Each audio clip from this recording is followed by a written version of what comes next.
সব পাখিরা মহাবিপদে পড়ে যায়। এরপর থেকে কেউই নদীতে যায় না। আর এভাবে অন্য জঙ্গলের সাথে বাণিজ্য করতে না পারার কারণে জঙ্গলে অনেক খাবারের অভাব দেখা দেয়। এভাবে অনাহারে আমি আর কিছুতেই থাকতে পারছি না। মনে হচ্ছে জীবনটা এখনই বেরিয়ে যাবে। আহ কষ্টে মাটি ভেঙে পড়ে। এমন সময় সেখানে দুটো মানুষ এসে উপস্থিত হয়। পশু পাখিরা, কি হয়েছে তোমাদের? তোমরা এমন নেতিয়ে পড়েছো কেন? এত কষ্ট করছো তোমরা? পরেশ, চল তো, আমরা এই পাখিগুলোর জন্য খাবারের ব্যবস্থা করি। আর একটু দেরি হলেই এরা অনাহারে মারা যাবে।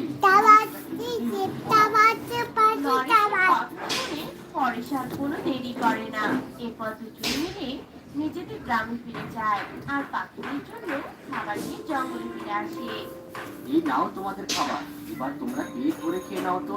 তোমাদের সবাইকে সজীব দেখার জন্য আমার প্রাণটা বড়ই আকুল হয়ে আছে। খাবারগুলো খেয়ে সব পাখিরা আবার সতেজ হয়ে ওঠে। আর তা দেখে নরেশ আর পরেশ মহা খুশি হয়। আর সবাইকে বিদায় জানিয়ে নরেশ আর পরেশ চলে যেতে থাকে। তোমাদের অনেক ধন্যবাদ। তোমরা যে আমাদের জন্য খাবার রান্না আসবে, তাহলে আমাদের রাখতে হতো। আচ্ছা, ঠিক আছে। হ্যাঁ, কে খুব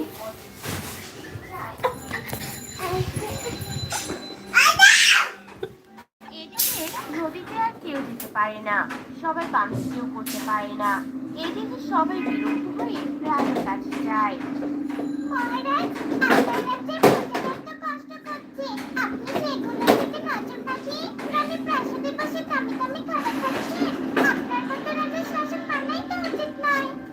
এত কথা না বলে কি হয়েছে সেটা আগে বলো। এটা খুবই সহজ। তোমরা সবাই মিলে নদীতে জাল দিয়ে নামো আর কুমিরগুলোকে বন্দি করো। তাহলেই তো সব সমাধান হয়ে যাবে। আমাদের জীবনের দেখছি কোনো মূল্যই আপনার কাছে নেই। নদীতে একটা কুমির নয় যে আমরা তাকে ধরতে পারবো। নদীতে বেশ কয়েকটা কুমির আছে।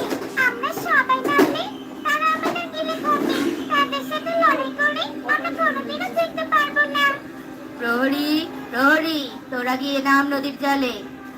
নয়না মহারাজ, আমাদের বউ বাচ্চা আছে। আমরা এত বড় ঝুঁকি নিতে পারবো না। আপনি তো রাজা, প্রজাদের ভালোর জন্য আপনি নিজে নদীতে নামুন। তোদের সবার জীবনের মায়া আছে, তাই বলে কি আমার জীবনের কোনো মায়া নেই? হ্যাঁ, যা, সবাই এখন প্রাসাদ থেকে চলে যা। সব প্রজারাই রাগ করে রাজাকে একা করে দিয়ে প্রাসাদ থেকে বেরিয়ে যায়। আর সবাই নদীর পাড়ে গিয়ে দাঁড়িয়ে চোখে জল ফেলতে থাকে। টুনি, এটাই হলো রূপসা নদী। এর সৌন্দর্য বড়ই চমৎকার। আর আমি তোমাকে এখানে ঘুরতে আনার কথাই বলেছিলাম। সত্যি তো অনেক সুন্দর একটা নদী। আর নদীটা তো অনেক শান্ত, কোনো স্রোত নেই। চলো এবার আমরা একটা নৌকা নিয়ে নদীর মাছ থেকে ঘুরে আসি।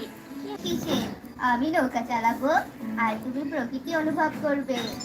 তাহলে তো অনেক মজা হবে।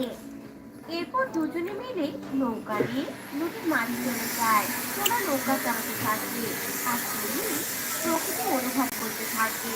এদিকে এবার থেকে তাদেরকে দেখে সবাই চিৎকার করে বলতে থাকে, তোকে এবারে এগো না,